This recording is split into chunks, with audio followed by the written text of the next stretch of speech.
छात्रों, आज हम सब आदिकाल के प्रमुख कवि विद्यापति जी को पढ़ेंगे। हमारे पाठ्यक्रम में विद्यापति पदावली, जिसके संपादक हैं आचार्य रामलोचन शरण जी, इसमें राधा की वंदना, श्री कृष्ण प्रेम और राधा प्रेम के पदों को पढ़ेंगे और इसकी व्याख्या को हम लोग समझेंगे।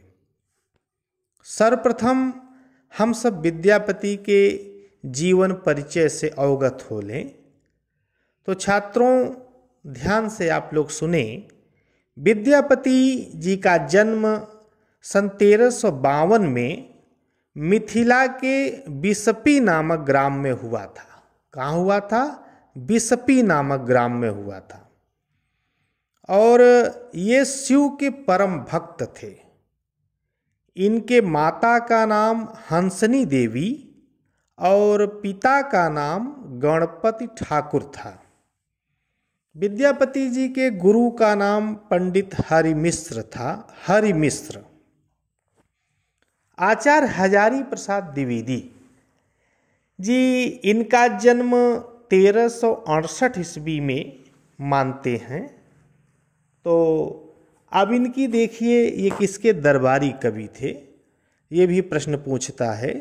तो ये मिथिला के राजा कीर्ति सिंह और शिव सिंह के दरबारी कवि थे। राजा शिव सिंह विद्यापति के परम मित्र और हितैषी भी थे। विद्यापति ने श्रृंगार रस को आधार बनाते हुए राधा कृष्ण को नायक नायिका के रूप में चित्रित किया है। अब छात्रों, हम सब इनकी रचनाओं के विषय में थोड़ा सा अवगत हो लें। तो देखिए, इनकी रचनाएं 3 भाषाओं में हैं, संस्कृत में और अवहट्ट और मैथिली। 3 भाषाओं में इनकी रचनाएं हैं। तो सबसे पहले हम लोग इनकी रचनाओं के विषय में एक संक्षिप्त जानकारी प्राप्त कर लें। तो देखिए, इनकी रचना पुरुष परीक्षा, यह रचना ज्योतिष शास्त्र से संबंधित है। पुरुष परीक्षा जो इनकी रचना है, ये ज्योतिष शास्त्र से संबंधित है। दुर्गा भक्ति तरंगिणी, यह रचना विद्यापति के पिता गणपति ठाकुर की अधूरी रचना है। यह प्रश्न पूछ सकता है, ध्यान से सुनिएगा, कि विद्यापति की कौन सी रचना अधूरी है। मतलब इनके पिता जिसको इन्होंने पूरा किया, विद्यापति ने इसको पूरा किया। तो दुर्गा भक्ति तरंगिणी, यह रचना विद्यापति के पिता गणपति ठाकुर की अधूरी रचना है, जिसे विद्यापति ने पूर्ण किया। तो एक तरीके से विद्यापति की अब रचना यह मानी जाती है, क्योंकि इनके पिताजी पूरा नहीं कर पाए थे और इस रचना को विद्यापति ने पूरा किया। इसके बाद इनका गोरक्ष विजय नाटक है। तो इसमें संस्कृत और मैथिली दोनों भाषाओं का प्रयोग किया गया है। और मिश्र बंधुओं ने इसी रचना के आधार पर विद्यापति को हिंदी का पहला नाटककार कहा है। तो यह प्रश्न पूछ सकता है कि विद्यापति को हिंदी का पहला नाटककार किसने माना? तो आप उत्तर दीजिए, मिश्र बंधुओं ने। तो अब अगले देखिए, कीर्तिलता और कीर्ति पताका। कीर्तिलता और कीर्ति पताका में कवि का दरबारी रूप दिखाई देता है। यह दोनों वीर रस में लिखी गई प्रशस्तियां, वीर रस में लिखी गई प्रशस्तियां हैं। आगे देखिए, कीर्तिलता विद्यापति की ऐतिहासिक रचना है। आचार्य रामचंद्र शुक्ल ने कीर्तिलता की भाषा को पूर्वी अपभ्रंश, या कह सकते हैं टकसाली अपभ्रंश की संज्ञा दी है। ध्यान से सुनिए, परीक्षाओं में ऐसे प्रश्न बहुत आते हैं कि रामचंद्र शुक्ल ने कीर्तिलता की भाषा के विषय में क्या कहा है। तो आप ध्यान से सुनिए कि रामचंद्र शुक्ल ने कीर्तिलता की भाषा को पूर्वी अपभ्रंश या टकसाली अपभ्रंश की संज्ञा दी है। हजारी प्रसाद द्विवेदी ने कीर्तिलता को भृंग भृंगी संवाद माना है और विद्यापति ने कीर्तिलता में स्वयं को राजा कीर्ति सिंह का लेखन कवि बतलाया है। अब इनकी पदावली के विषय में देखिए। पदावली में भक्ति और श्रृंगार दोनों देखा जा सकता है और निराला ने पदावली को नागिन की मादक लहर कहा है। यह भी ध्यान रखिएगा क्योंकि ऐसे प्रश्न परीक्षाओं में बहुत आ रहे हैं। विद्यापति के पदावली को निराला जी ने क्या कहा है? नागिन की मादक लहर। और इसी रचना के आधार पर, कौन सी रचना के आधार पर? पदावली रचना के आधार पर विद्यापति को मैथिल कोकिल कहा जाता है। अब देखिए, कुछ विद्वान हैं विद्यापति के संबंध में, कुछ विद्वान इनको श्रृंगारी कवि मानते हैं और कुछ भक्त कवि मानते हैं, तो कुछ रहस्यवादी मानते हैं। तो ध्यान से आप लोग सुनिएगा। रहस्यवादी कवि मानने वाले जॉर्ज ग्रियर्सन हैं। जॉर्ज ग्रियर्सन ने विद्यापति को रहस्यवादी कवि माना है और श्रृंगारी कवि मानने वाले Acharya Ramchandra Shukla, doctor Ram Kumar Verma, doctor Rambriksh Benipuri, doctor Bachchan Singh और हर प्रसाद शास्त्री, इन लोगों ने विद्यापति को श्रृंगारी कवि माना है। अब देखिए, भक्त कवि कौन मानता है इनको? तो आचार्य हजारी प्रसाद द्विवेदी, चैतन्य महाप्रभु और श्याम सुंदर दास, ये तीनों विद्वानों ने विद्यापति को भक्त कवि माना है। अब देखिए, कुछ कथन हैं। जैसे आचार्य शुक्ल ने विद्यापति को श्रृंगारी कवि मानते हुए पदावली के संदर्भ में लिखा है कि आध्यात्मिक रंग के चश्मे आजकल बहुत सस्ते हो गए हैं। ध्यान रखिएगा, एक कथन परीक्षा में बहुत पूछता है। डॉक्टर बच्चन सिंह ने विद्यापति को भक्त कवि कहना उतना ही मुश्किल है। डॉक्टर बच्चन सिंह कहते हैं कि विद्यापति को भक्त कवि कहना उतना ही मुश्किल है जितना खजुराहों के मंदिरों को आध्यात्मिक कहना। तो इसी प्रकार हर प्रसाद शास्त्री जी ने भी विद्यापति को पंचदेवोपासक माना है। पंचदेवोपासक हर प्रसाद शास्त्री जी ने विद्यापति को माना है। अब देखिए उपाधियां, जैसे विद्यापति को कई उपाधियों से विभूषित किया गया है। मैथिल कोकिल, अभिनव जयदेव, लेखन कवि, खेलन कवि, वयः संधि के कवि, दशावधान, कवि कंठहार, अभिनव जयदेव, ये अनेक उपाधियों से विद्यापति विभूषित थे। और ध्यान दीजिए, राजा शिव सिंह ने इनको अभिनव जयदेव की उपाधि दी थी। राजा शिव सिंह ने कौन सी उपाधि ने दी थी? अभिनव जयदेव की उपाधि राजा शिव सिंह ने दी थी। और विद्यापति ने स्वयं को खेलन कवि कहा था। ध्यान रखिए, विद्यापति अपने आप को स्वयं को खेलन का कवि कहा है। तो अब देखिए, विद्यापति का जो प्रिय ग्रंथ है जिसका उन्होंने आधार लिया था और इनके प्रिय कवि भी हैं, तो इनके विद्यापति का जो प्रिय ग्रंथ है वो है गीत गोविंद।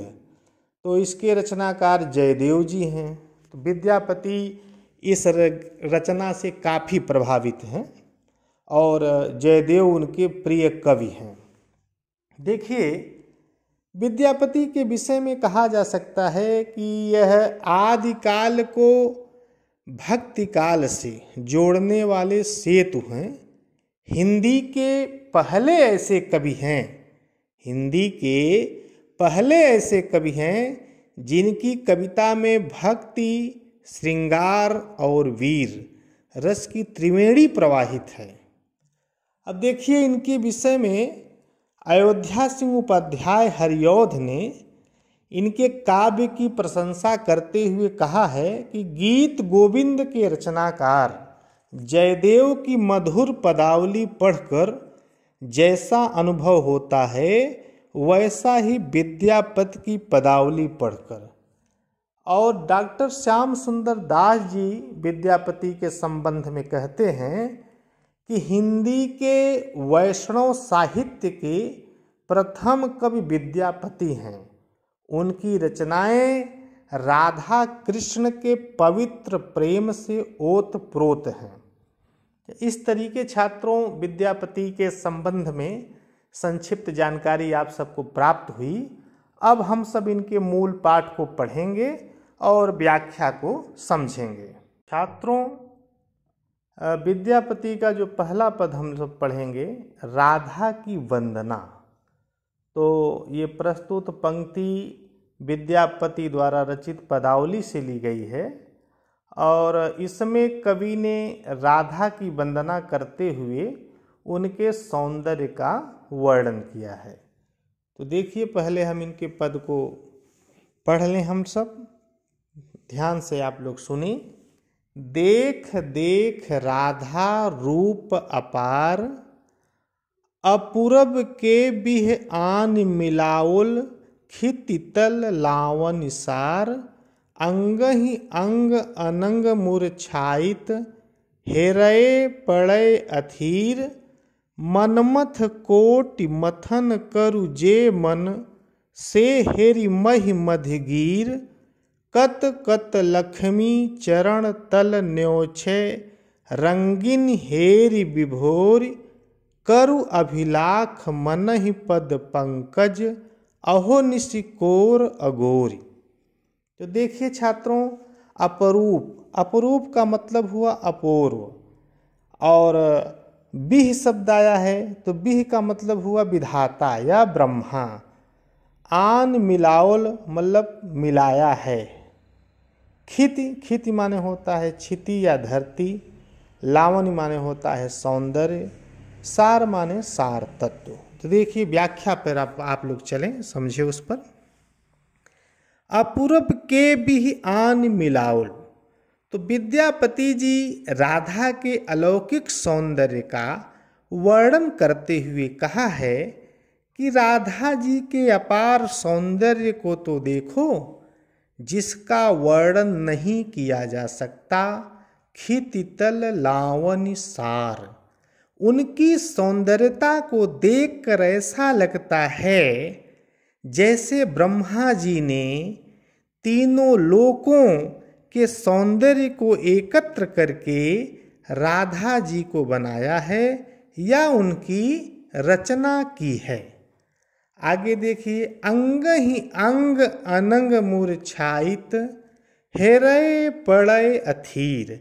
देखिए, अनंग माने होता है कामदेव, मूर्छायत माने मूर्छित हो जाना, ठीक है। और क्या है, और अगला हेरय माने होता है देख कर या देखते ही। अथीर का मतलब होता है व्याकुल हो जाना, ठीक है। अब देखिए व्याख्या, अंग ही अंग अनंग मूर्छाइत। विद्यापति जी कहते हैं कि राधा जी के अंग प्रत्यंग सौंदर्य को देखकर कामदेव भी विचलित होकर व्याकुल हो जाता है, अर्थात मूर्छित हो जाता है। मनमथ कोटि मथन करु जे मन, से हेरि महि मध्यगीर। अब देखिए, मनमथ का क्या मतलब है, कामदेव। मन को तो वही मथता है ना, तो मनमथ कौन है, कामदेव। कोटि का मतलब करोड़ों।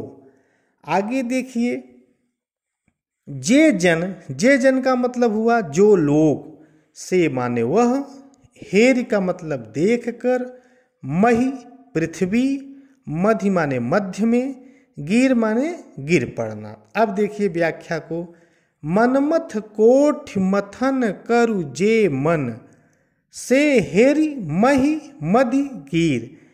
अर्थात जो कामदेव करोड़ों लोगों के मनों को मथने वाले हैं, ऐसे करोड़ों कामदेव को मनों को, ऐसे करोड़ों कामदेवों के मनों को मथने वाले कौन हैं? श्री कृष्ण। जो अर्थात जो कामदेव करोड़ों लोगों को क्या कर देता है? अपने बस में कर लेता है। ऐसे करोड़ों कामदेवों को जो श्री कृष्ण के सामने नतमस्तक हो जाता है, वह श्री कृष्ण जिसका रूप सौंदर्य करोड़ों कामदेवों को भी लज्जित कर देता है, ऐसे अद्वितीय सौंदर्य के स्वामी श्री कृष्ण भी क्या करते हैं? से हरि महि मध्य गिर। ऐसे श्री कृष्ण भी राधा जी के अनुपम सौंदर्य को देखकर व्याकुल होकर गिर जाते हैं, या कह सकते हैं बेहोश हो जाते हैं। आगे देखिए, कत कत लक्ष्मी चरण तल न्योछे रंगन हेर विभोरी।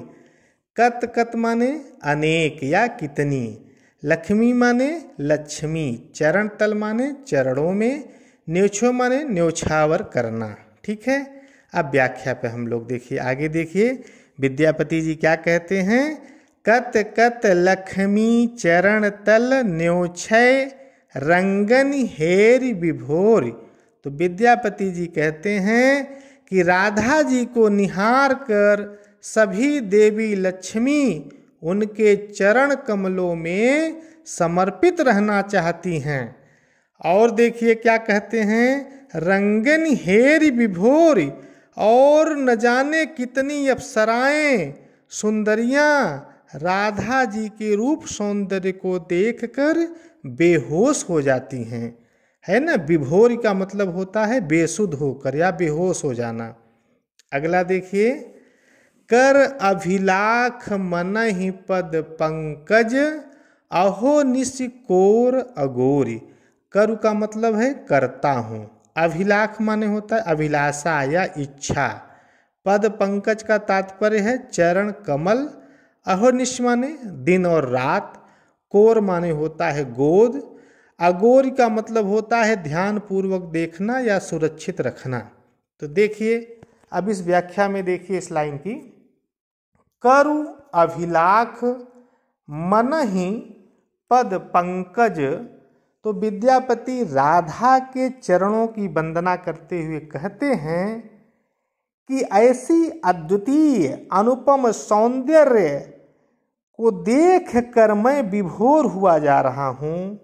मेरी अभिलाषा या इच्छा है कि मैं राधा जी के इन चरण कमलों को अहो निस्कोर अगोर, इन चरण कमलों को अपनी गोद में रखकर दिन रात उन चरणों की सेवा करता रहूं।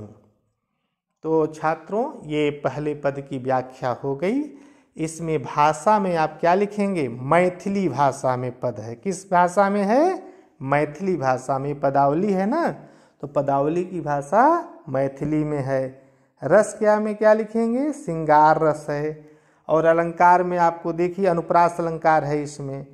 और लिख सकते हैं विशेष में कि राधा के अपूर्व सौंदर्य का वर्णन किया गया है। ठीक है, उत्प्रेक्षा अलंकार भी है, अतिशयोक्त अलंकार भी है। अब चलिए हम लोग अगले पद श्री कृष्ण प्रेम के पद को पढ़ेंगे, उसकी व्याख्या को समझेंगे। जहाँ जहाँ पद जुग धरई तहीं तहीं सरोरुह झरई, जहाँ जहाँ झलकए अंग तहीं तहीं बिजुरी तरंग, कि हेरल अपरूप गोरी पैल पैयोल हिय मधिमोरी, जहाँ जहाँ नयन विकास तहीं तहीं कमल प्रकाश, जहाँ लहुहास संचार तहीं तहीं अमीय विकार, जहाँ जहाँ कुटिल कटाख ततहीं मदन सर लाख, हेरइत से धनि थोर अब तिन भुवन अगोर, पुन किए दर्शन पावल अब मोहे इत दुख जाब, विद्यापति कह जान तुव गुण देहब आनि। अब देखिए पदयुग, पदयुग माने क्या होता है? दोनों पैर। धरई माने धरती है या रखती है। तहीं तहीं का मतलब है वहीं वहीं। सरोरुह का क्या मतलब है? कमल। झरई माने झड़ते हैं या बिखरते हैं। अब देखिए लाइन पे व्याख्या चलिए। जहाँ जहाँ पद जुग धरई, तहीं तहीं सरोरुह झरई। अर्थात कहने का आशय यह है, विद्यापति जी कहते हैं कि इसमें श्री कृष्ण अपने मित्र से राधा के सौंदर्य का तथा राधा के प्रति अपने प्रेम का वर्णन करते हैं। उनका कहना है कि राधा का सौंदर्य ऐसा है कि उनकी तुलना संसार के किसी सौंदर्य से नहीं हो सकती। तो देखिए, जहाँ जहाँ पद जुग धरई, तहीं तहीं सरोरुह झरई। जहाँ जहाँ वह अपने पैर रखती है, वहाँ वहाँ कमल उग आते हैं। सरोरुह माने कमल, अर्थात राधा जहाँ जहाँ अपने पैर रखती है, वहाँ वहाँ कमल खिलने लगते हैं। आगे देखिए क्या अगली लाइन में क्या है कि जहाँ जहाँ झलके अंग, तहीं तहीं बिजुरी तरंग।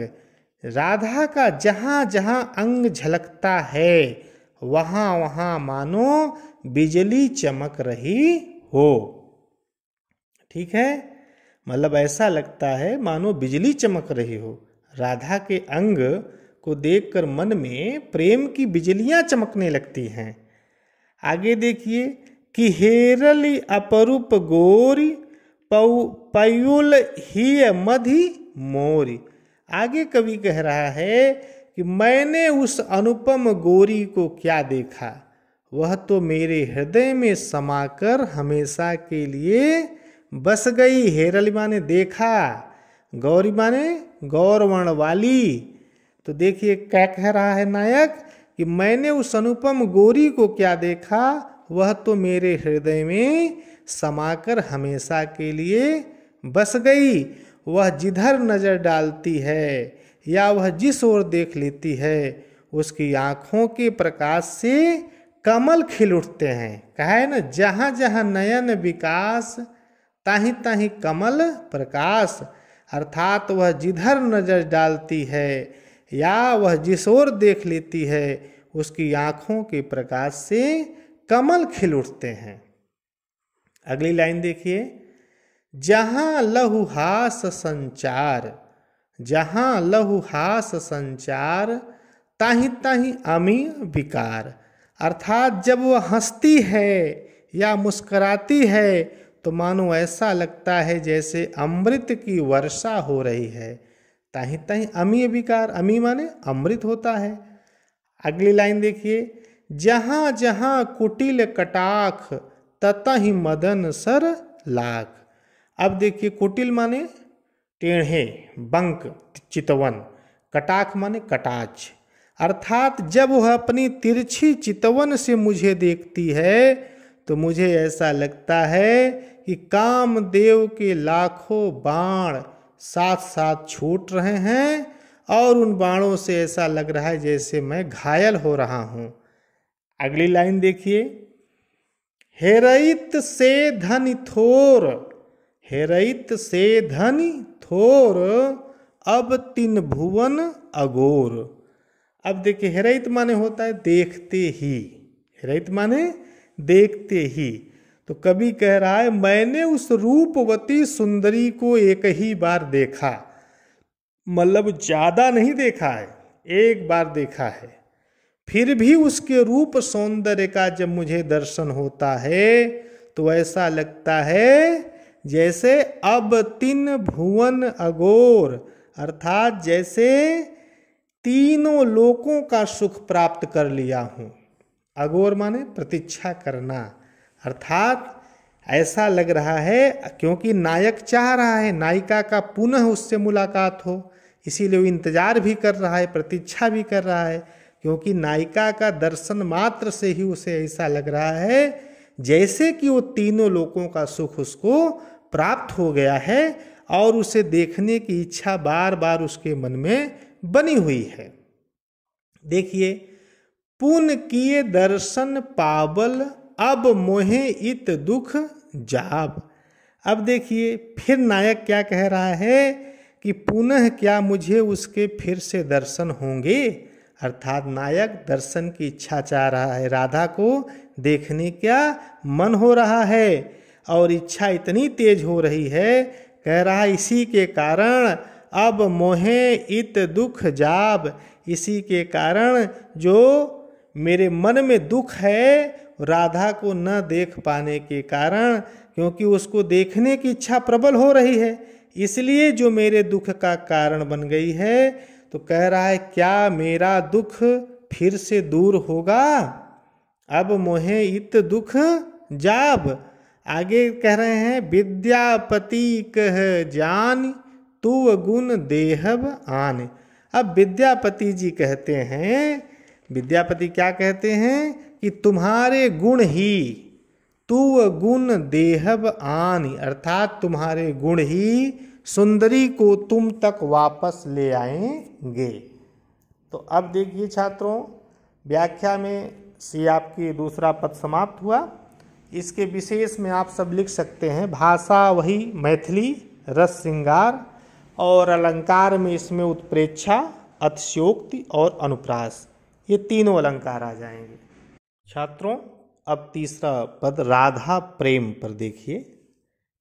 ए सखी पेखली एक अपरूप, सुनैत मानवी सपन स्वरूप, कमल जुगल पर चांदक माला, तापर उपजल तरुण तमाला, तापर बेढ़ल बीजुरी लता, कालिंदी तट धीरे धीरे जाता, शाखा शिखर सुधाकर पात, ताहि नव पल्लव अरुणक भांति, विमल बिंब फल जुगल विकास, तापर कीर थीर करुबास, तापर चंचल खंजन जोर, तापर सापिन झापल मोर, ए सखी रंगनी कहल निशान, हेरैत पुनि मोर हरल ज्ञान, कवि विद्यापति एह रस भान, सुपुरुख मरम तुहु भल जान। तो देखिए अपरूप का मतलब होता है अलौकिक, अनोखा रूप, जिसका सबसे सुंदर रूप हो। कमल जुगल का मतलब है यहाँ पर दो पैर से, क्योंकि शब्द का कहीं कहीं अर्थ अलग हो जाता है। चांदक माला, चांदक माला का मतलब चंद्रमा की माला।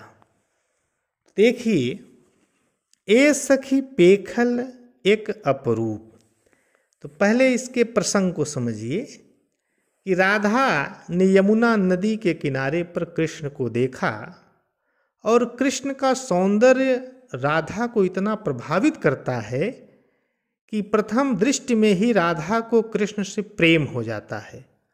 इस प्रेम का वर्णन राधा अपनी सखी से करती है। राधा अपनी सखी से कहती है, हे सखी, ए सखी पेखली एक अपरूप, आज मैंने एक ऐसा रूप देखा जो आज तक किसी ने न देखा होगा ना ही सुना होगा, क्योंकि ऐसा सौंदर्य सुनैत मानवी सपन स्वरूप, ऐसा सौंदर्य, ऐसा अनुपम सौंदर्य केवल स्वप्न के समान हो सकता है, हकीकत में वो नहीं हो सकता, क्योंकि ऐसा सौंदर्य संसार में कोई दूसरा नहीं है, अर्थात अद्वितीय सौंदर्य है। अब उस सौंदर्य के विषय में राधा अपनी सखी से बताती है कि वो सौंदर्य कैसा है।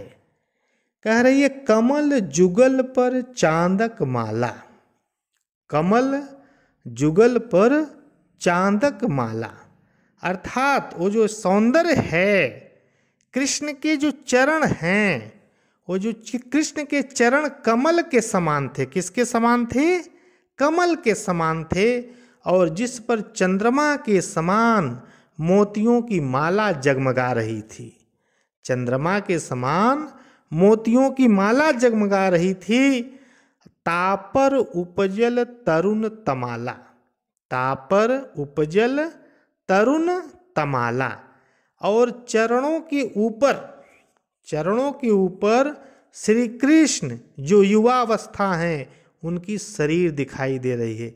देखिए यहाँ पर रूपक के माध्यम से एक तरीके से यहाँ पर देखिए कि रूपकात्स्योक्त अलंकार है, क्योंकि यहाँ बढ़ा चढ़ा के वर्णन किया जा रहा है ना, तो यहाँ अत्स्योक्त रूप का अत्स्योक्त अलंकार हो रहा है। तो तापर बेढ़ली बिजुरी लता, बेढ़ल माने लिपटी हुई, बिजुरी लता का मतलब होता है पीतांबर। तो सखी राधा अपनी सखी से कह रही है कि उस श्यामल शरीर पर अर्थात कृष्ण के शरीर पे क्या था, पीतांबर। वो पीतांबर कैसा चमक रहा था, जैसे बिजली चमके, उसी प्रकार कृष्ण के जो वस्त्र पीतांबर पहने थे वो बिजली के समान चमक रहा था। और आगे क्या वर्णन करती हैं, कालिंदी तत धीरे धीरे जाता। ओ स्वरूप वाला, ओ श्री कृष्ण कहाँ जा रहे हैं, धीरे धीरे यमुना के किनारे विचरण कर रहे हैं, अर्थात यमुना के किनारे धीरे धीरे जा रहे हैं। आगे कहती हैं शाखा शिखर सुधाकर पात। शाखा शिखर माने होता है तमाल रूपी शरीर की जो शाखा रूपी बाहु का अग्रभाग होता है, उसी को कहते हैं शिखर। सुधाकर पात का मतलब होता है नखों की पंक्ति। आगे देखिए शाखा शिखर सुधाकर पात। तो देखिए जो उनके हाथों के शिखर, ये उंगलियां जो उंगलियां होती है ना हम लोगों की, ये उंगलियों पर जो नाखून, उंगलियों पर नाखून है, ये चंद्रमा के समान जगमगा रहे थे। नाखून इस तरीके से जगमगा रहे थे कि उनकी उपमा दी गई कैसे, चंद्रमा के समान। और जो हम लोगों की हथेली होती है ना, वो कैसे हैं, आगे कवि कह रहा है ताहि नव पल्लव अरुणक भांति। हथेली कैसी हैं, जैसे नवीन पत्ते होते हैं ना, लाल लाल होते हैं ना, अरुणक भांत, उसी प्रकार नवीन पत्तों के समान, जैसे नए पत्ते होते हैं पेड़ के, उसी प्रकार उस पुरुष के, उस अर्थात श्री कृष्ण के जो कोमल हथेलियां थीं, उसी प्रकार नवीन पत्तों के समान ही थीं। हथेलियों में कैसे कलर था, अरुण कांति, अर्थात लालिमा दिखाई दे रही थी। आगे क्या कहते हैं, बिमल बिंब फल जुगल विकास। तो बिंब फल का मतलब यहाँ पर ओष्ठ से है। तो आगे कवि कह रहा है बिमल बिंब फल जुगल विकास, अर्थात जो बिंब फल, बिंब का फल मतलब कि गर्दन से ऊपर बिंब फल के समान लाल लाल ओंठ नायक के शोभायमान थे। तापर कीर थीर करुबास, और बिंब फल पर तोते के समान नासिका। कीर माने होता है तोता, तीर माने क्या होता है, तोता, और यहाँ नाक भी होगा। तापर कीर थीर करुबास, तो बिंब फल पर तोते के समान नासिका विराजमान थी। तापर चंचल खंजन जोर, खंजन जोर का मतलब खंजन पक्षियों का जोड़ा, या कह सकते हैं आँखों का जोड़ा। नासिका के पास खंजन के समान दो नेत्र थे। ये दोनों नेत्र कैसे, चंचलता से भरी हुई थीं। तापर चंचल खंजन जोर, तापर सांपिन झापल मोर। अब देखिए मस्तक के ऊपर मयूर, मस्तक के ऊपर तापर सांपिन झापल मोर, मस्तक के ऊपर मयूर पंख के साथ सांप के समान काले चिकने घने केस लहरा रहे थे। तो कवि आगे क्या कहता है, हे सखी रंगीन कहल निशान। हे सखी मैं अपना वर्णन करती हूँ, अब मेरा हेरइत पुण्य मोर हरल ज्ञान, ऐसे मनोहर रूप को देखकर मेरा ज्ञान समाप्त हो गया। ऐसे रूप अर्थात यहाँ कह सकते हैं, जैसे कहा जाता है विद्यापति भक्त हैं कि सिंगारी कवि हैं, तो ऐसे जब ईश्वर का साक्षात दर्शन हो गया तो जब मैं था तब हरि नहीं, अब हरि है मैं ना है। तो ऐसे मनोहारी रूप को देखकर ज्ञान का क्या हो गया, समाप्त हो गया। क्योंकि कबीरदास साहब कहे हैं ना, कबीर साहब भक्ति काल में कि ढाई आखर प्रेम का पढ़े सो पंडित होए। तो अब जब ईश्वर को उन्हें ऐसे रूप का दर्शन हो गया तो उनका जो ये ज्ञान का जो बोझ था वो तो समाप्त हो ही जाएगा। तो इनका ज्ञान क्या हो गया, समाप्त हो गया। तो कवि विद्यापति एह रस भान, सुपुरुख मरम तुहु भल जान। अब देखिए विद्यापति जी क्या कहते हैं, विद्यापति जी क्या कहते हैं, ऐसे रसपूर्ण व्यक्ति को तुम जानती अवश्य होगी। कवि विद्यापति कहते हैं एह रस भान, ऐसे रसपूर्ण व्यक्ति को तुम जानती अवश्य होगी। सुपुरुख मरम तुहु भल जान, अर्थात मेरे वर्णन द्वारा तुम उसका स्वरूप भली भांत जान गई होगी। कवि विद्यापति एह रस भान, सुपुरुख मरम तुहु भल जान। कहते हैं ऐसे रसपूर्ण व्यक्ति को तुम जानती अवश्य होगी, और जो मैंने वर्णन किया है तुम उसका स्वरूप भली भांत जान गई होगी। अर्थात वो कौन होगा, श्री कृष्ण परम ब्रह्म के अलावा ऐसा स्वरूप किसी का नहीं हो सकता जो कि ऐसे सौंदर्य, जिसका अद्वितीय सौंदर्य हो, अनुपम सौंदर्य हो, तो वह कौन हो सकता है, श्री कृष्ण ही हो सकते हैं, जो समस्त कलाओं में संपूर्ण है। तो छात्रों इसमें भी आप भाषा मैथिली है, रस आपका श्रृंगार है, अलंकार इसमें रूपक भी है, विरोधाभास भी है, रूपकात्स्योक्त अलंकार भी है। तो ठीक है छात्रों, धन्यवाद। अब हम लोग अगले कवि को अगले क्लास में पढ़ेंगे।